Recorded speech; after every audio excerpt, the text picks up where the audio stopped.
We are Onyx Imaging. We are the highest rated and most reviewed printer service center in Oklahoma.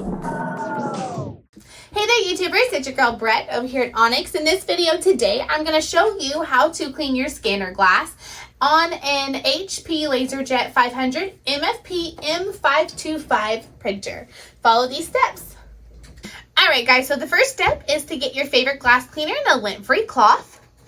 Then what you want to do is open your top cover to expose the scanner glass. Then what you want to do is put your cleaner directly on the cloth. You never want to put it directly on the glass. Alright, so then go ahead and gently clean. Now you might see some things like whiteout or even pin marks on here, so you might need to clean it more than once. If you're seeing more defects or like print quality issues with this part, then you want to focus on the little strip of glass that's right here. But if you're using the flatbed or this bigger piece of glass, you want to focus on that.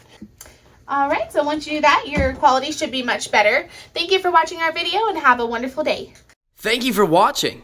If you're interested in how you can receive free labor on all of your service calls, as well as how to qualify for free printer upgrades, contact us today. We are here for all of your printer and office supply needs.